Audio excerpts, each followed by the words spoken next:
Good morning అండి. Last క్లాస్లో మౌర్య సామ్రాజ్యానికి తెలిసిన ఆధారాల గురించి ఫస్ట్ ఒకటి చర్చించుకున్నాం. దాంట్లో పూర్తిగా చెప్పలేదు, వాళ్ళ కంటిన్యూషన్.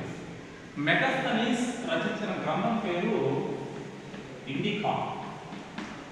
మెగాస్థనీస్ రచించిన గ్రంథం పేరు ఇండికా.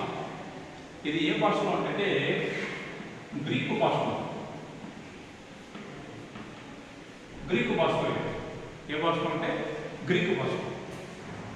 భారతదేశానికి వచ్చిన మొట్టమొదటి ఒక విదేశీ రాయబారి మెగాస్థనీస్ చంద్రగుప్త మౌర్య ఆస్థానంలో ఉన్నాడు. వెరీ ఇంపార్టెంట్, చాలాసార్లు పోటీ పరీక్షలో అడిగారు. యాస్పిరెంట్స్ ఒకసారి చూడాలండి. చంద్రగుప్త మౌర్య ఆస్థానంలో ఉన్నాడు. ఈయన భారతదేశానికి వచ్చాడు. వస్తే ఈయన ఒక గ్రంథం రచించాడు. ఆ గ్రంథం పేరే ఇండికా. అనేది ఏ భాషలో? ఇప్పుడు అందరికీ తెలుసు పోటీ పరీక్షలో ఇండికా గ్రంథాన్ని ఎవరిచ్చింది? మెగాస్థనీస్ అని. సో ఇప్పుడైతే ఏ భాషలో రచించినాడు అంటే మనం కన్ఫ్యూజ్ కాకూడదు. గ్రీకు భాషలో రచించాడు. సంస్కృతమా, గ్రీకు భాష, పర్షియన్నా, అరబిక్కా, ఎట్లా వేస్తారు బిట్లో? Option A Arabic, option B Persian, option B Greek, option A Sanskrit. మనకు ఎంతసేపు ఎంత కనిపిస్తుంటుందంటే ఈ ముస్లిం దండయాత్రలు విని మనకు సంస్కృతం ఏమో, సారీ పర్షియన్ ఏమో, అరబిక్ ఏమంటారు. అలా కాదు, ఈయన గ్రీకు దేశం చెందిన వ్యక్తి గ్రీకు భాషలోనే రచించాడు మెగాస్థనీస్ ఇండికా. ఈ ఇండికా అనే గ్రంథంలో దేని గురించి వివరించాడు? ఇది మన పోటీ పరీక్షలో వెరీ ఇంపార్టెంట్. నెంబర్ 1, భారతదేశంలో బానిస వ్యవస్థ లేదు. ఫస్ట్ పాయింట్, బానిస వ్యవస్థ లేదు అని చెప్పాడు. కానీ కరెక్ట్ కాదు.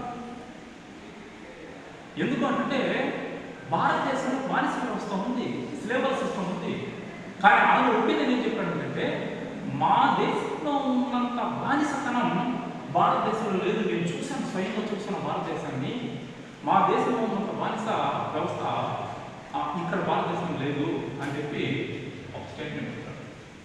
రెండవది, మౌర్యుల పరిపాలన పటిష్టంగా ఉంది అన్నాడు.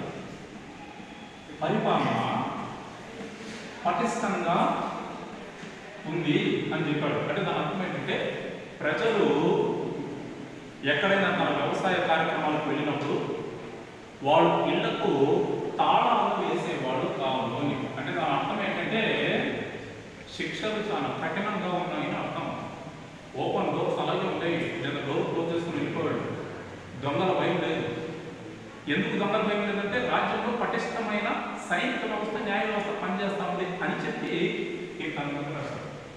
అలాగే మౌర్యుల పరిపాలనలో పరిపాలన వ్యవస్థలో 7 మంది పరిపాలన వ్యవస్థలు ఉండేవారు. 7 మంది పరిపాలన పాలకులు ఉండేవాళ్ళు. దాంట్లో స్లేవర్స్ లేదు, బాగా గుర్తుపెట్టుకోవాలి. తత్వవేత్తలు, ఫిలాసఫీలు, అలాగే అధికారులు, సహాయ అధికారులు, పనులు వసూలు చేసులు, వీళ్ళందరూ ఉంటారు. దాంట్లో లేని వాళ్ళు ఏంటంటే బానిస వ్యవస్థ అనేది లేదు.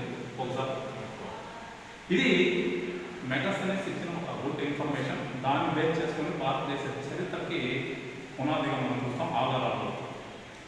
నెక్స్ట్, మెగాస్థనీస్ తర్వాత భారతదేశానికి వచ్చిన మరొక గ్రీకు రాయబారి ఎవరంటే డైమాకస్. ఇది బాగా గుర్తుపెట్టుకోవాలి. డైమాకస్ మనం బాగా గుర్తుపెట్టుకోవాలి. ఎవరి పేరులో వస్తాడంటే బిందుసారుడు. ఈ పేరు భారతదేశం ఈయన ఒకటి. సో ఈయన ఎక్కడ వస్తాడంటే బిందుసారుడు వచ్చినప్పుడు ఈయన గురించి చర్చిస్తాం. ఇప్పుడు ఆధారాలు చూద్దాం. మన క్రోనాలజీ. మెగాస్థనీస్ తర్వాత భారతదేశానికి వచ్చిన గ్రీకు రాయబారి డైమాకస్. డమస్కస్ కాదు, డైమాకస్. కన్ఫ్యూజ్ కాకూడదు. సో ఈయన బిందుసారుడు అంటే చంద్రగుప్త మౌర్య కుమారుని పరిపాలన కాలంలో వచ్చాడు. సో అడిగారు చాలాసార్లు పోటీ పరీక్షలో, మనకు అడిగిన ఒకసారి. నెక్స్ట్ మరొక వ్యక్తి ఇంకెవరు? సో భారతదేశ మౌర్య సామ్రాజ్యం గురించి తెలుసుకోవడానికి ఏంటంటే ప్లీనీ. ఈయన రచించిన గ్రంథం చాలాసార్లు అండి, ఈ మ్యాథ్స్లో బాగా వస్తుంటారు తెలుసు. ప్లీనీ జియోగ్రఫీ అని గ్రంథం రచించారు. అంటే దీన్ని ఎలా ఉంటుందంటే ఇంగ్లీష్లో ఏమంటుందంటే న్యాచురల్ హిస్టరీ. దీన్ని అలాగే తెలుగులో టైప్ చేస్తాడు. న్యాచురల్ హిస్టరీ, జియోగ్రఫీ, సహజ చరిత్ర. ఇందులో మౌర్యుల సైనిక శక్తి గురించి వివరించారు. మౌర్యుల సైనిక శక్తి గురించి వివరించారు. Pliny natural history, Pliny natural history ఒక గ్రంథంలో, నేచురల్ హిస్టరీ అనే గ్రంథంలో మౌర్యుల సైనిక శక్తి గురించి చక్కగా వివరించారు. ఒకటి. అలాగే మరొకటి ఏంటంటే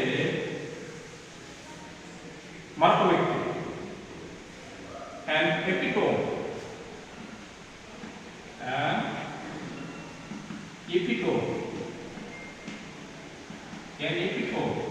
అనే వ్యక్తి మౌర్యుల పరిపాలన గురించి వివరించాడు. మౌర్యుల పరిపాలన విధానం గురించి వివరించాడు an epitome. అలాగే స్ట్రాబో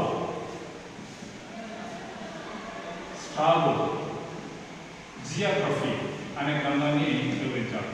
సో ఇందాక నేను ప్లీనీ చెప్పానండి, ఒక small correction. Pliny natural history, Strabo geography, Megasthenes Indica. So ఇవి మ్యాక్సిమం క్వశ్చన్ వస్తుంటాయి. ఈ జియోగ్రఫీలో మౌర్యుల భౌగోళిక పరిస్థితులు, ఆర్థిక విధానం, జీవన విధానం, పంటలు, వాతావరణ పరిస్థితులు, వీటన్నిటి గురించి చక్కగా వివరించారు. వాళ్ళు రచించిన ఫిలిప్ భాష గ్రంథాలే ఇవాళ భారతదేశ చరిత్ర తెలుసుకోవడానికి ఒక కీలకమైన భాగం. సో ఇవి మౌర్యుల గురించి తెలుసుకోవడానికి జరిగిన విదేశీయుల యొక్క రచనలు. మరి స్వదేశీ రచనలు ఎవరెవరు ఉన్నారు? స్వదేశంలో రచించిన గ్రంథాలు ఎవరెవరు ఏ గ్రంథాలు రచించారు? వాళ్ళలో మనకు పోటీ పరీక్షల దృష్టి మనకు ఉపయోగపడే అంశాలు ఏంటి అన్నవి తదుపరి క్లాసులో చూస్తాం. Thank you.